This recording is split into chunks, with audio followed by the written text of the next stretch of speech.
Hey guys, welcome to my channel, and today I'm reviewing the Apache RTR 200 from TBS. And so, without wasting any time, let's get started.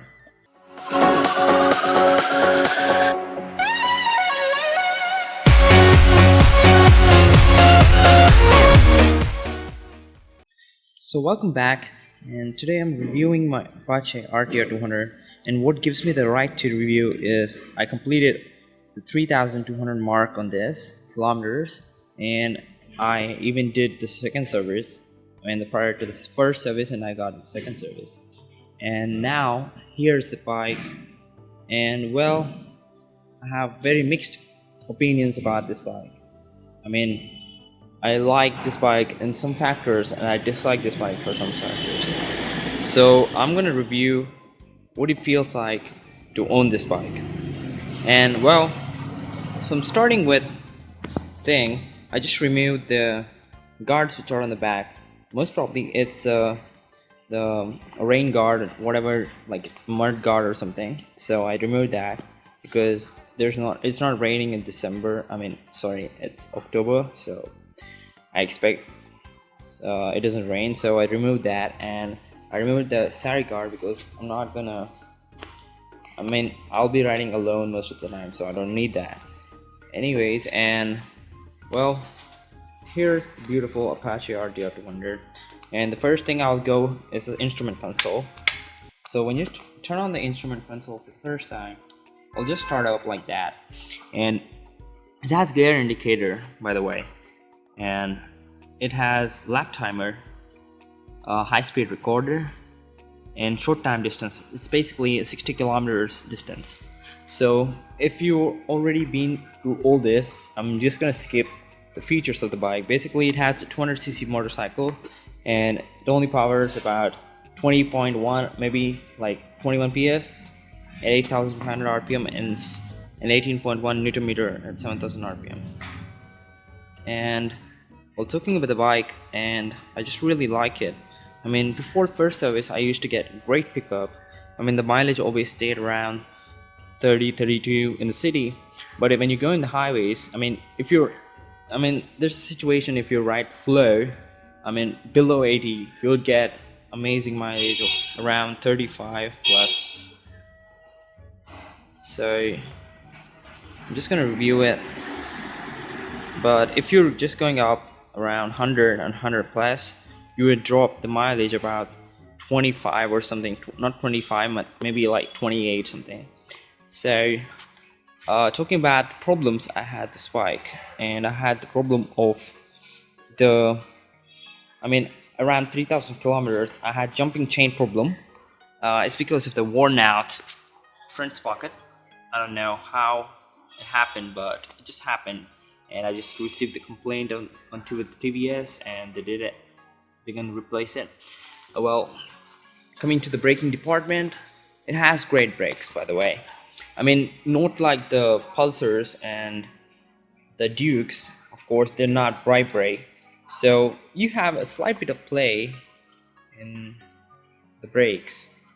It's not tight like the Dukes, so you might have to press a little bit more to actually apply the brake.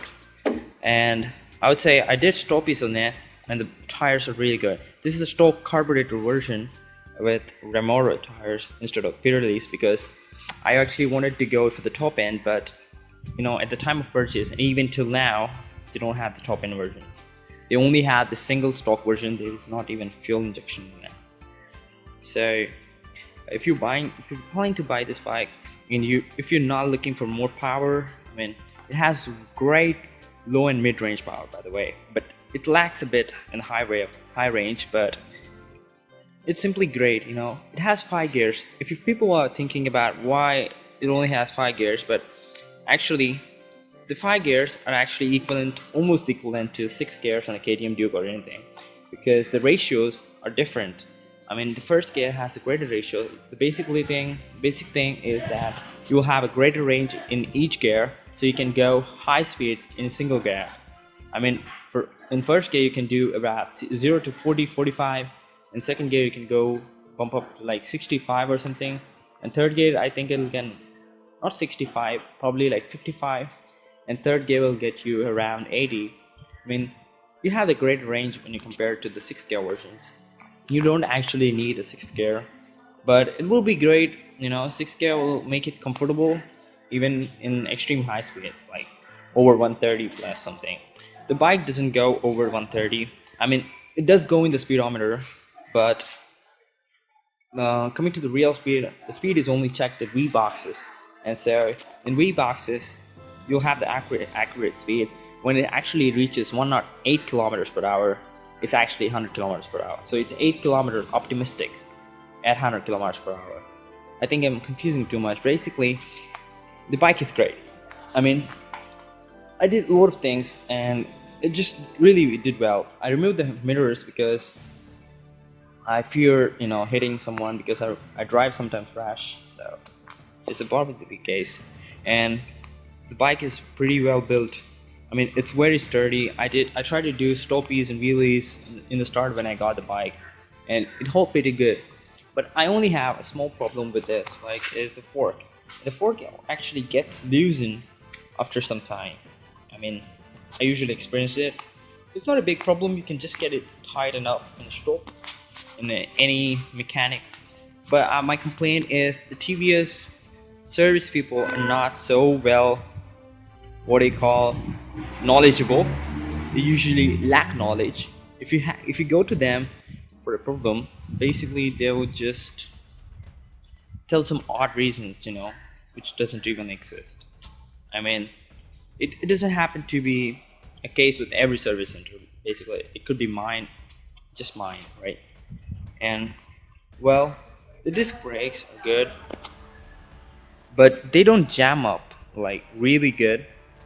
But if you press it harder, it could possibly do that. And well, coming to the rear sprocket, it's a big sprocket, so you get initial torque of very massive torque. You can just, the first time I rode, I was about to do a wheelie. I mean, trust me, it's so much torque in the start, and I daily go up to around 30-35 kilometers. I mean, I do up and downs like 15, so it's basically 30-35. And I don't have any complaints with that, regarding that. And usually I cruise around 80 to 100, and 100 there are absolutely no vibrations. But after the second service, I'm started to getting drop in performance at high end. I mean, usually the bike is very capable to do 70 plus or something without stressing, but in third gear basically. So but now after the second service, I think I'm getting less performance. I mean, it's stressing up at third gear. I mean, I don't know if it may be because of the poor adjustment of the carburetor. So I prefer you guys should get a fuel injection version if you're planning to buy this bike, because carburetor is not so good. I mean, always you had to mess up with settings, and sometimes the settings go wrong and you lose mileage and shit. So I better prefer to go for the fuel injection. It's just 10,000 more, and it's so much worth. And while talking about engine, it's pretty good. It doesn't get heated up at all, because of the oil-cooled engine assisted with the air in the front. I mean, you can see it. So it's pretty good. I mean, the copper pipe, the bike is pretty good. I mean, I don't have huge complaints, but one thing I had was a huge complaint is the stand. I got it changed though. This is not the actual stand that comes with it. It's actually very small. I mean, at times when I park it and stand, it usually tries to fall. I don't know why it happens, so I just switched it to a different stand because the old stand was smaller and it also had the smaller base. So that's a problem. And talking about, I don't know what to talk. I'll show you the exhaust note once I do that.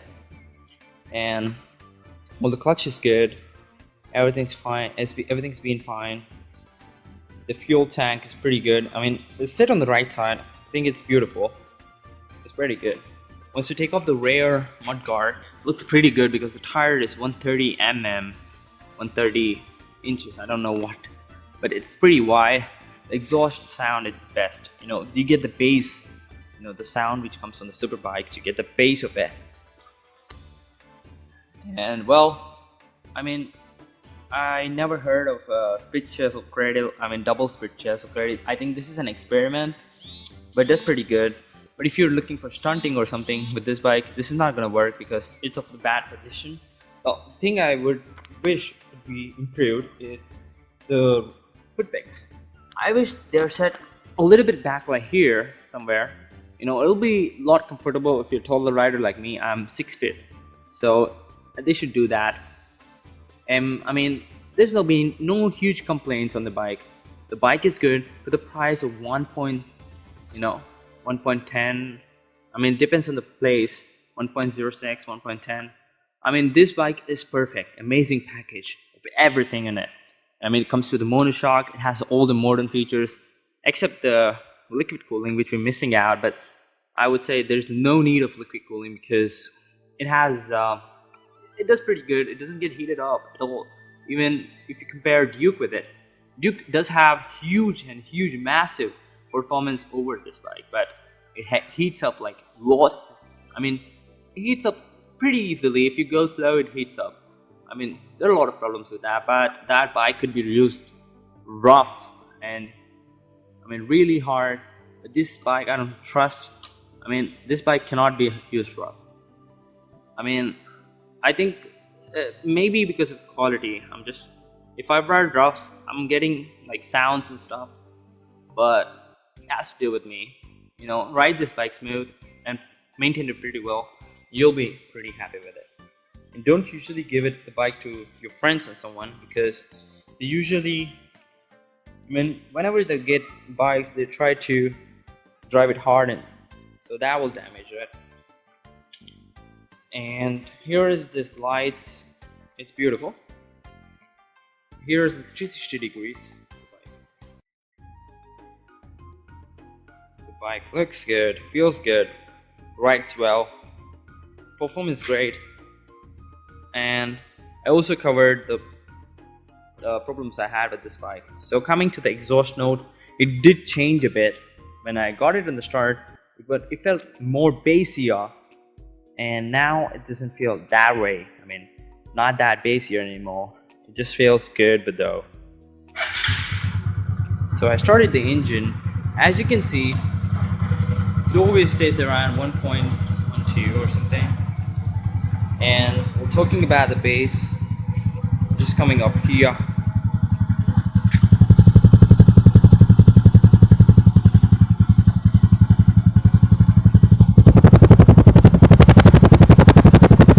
It does sound pretty good.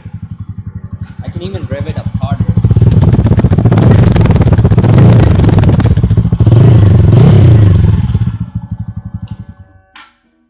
And the other simple mistake they did while manufacturing the bike, I'll show you the problem. When I start the engine, I can actually, I'll lock the focus here. I try to off, I can simply turn it back on. 1 second. It's not happening now though. See, it just simply doesn't cut the power so fast. I mean, now I think it's improved a bit. I used to have that problem. But if you compare the other bikes I do, please don't compare because I used to do that. And I felt really disappointed with the bike. But now I feel the bike is amazing when it comes to the KYB monoshocks. Pretty good. If you're doing for stunting also, it's pretty good. Most people don't buy this bike for stunting. So I don't expect even you go on racetracks with it.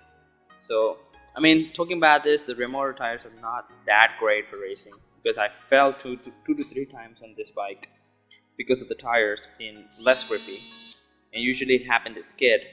And well, here comes the best part of the bike.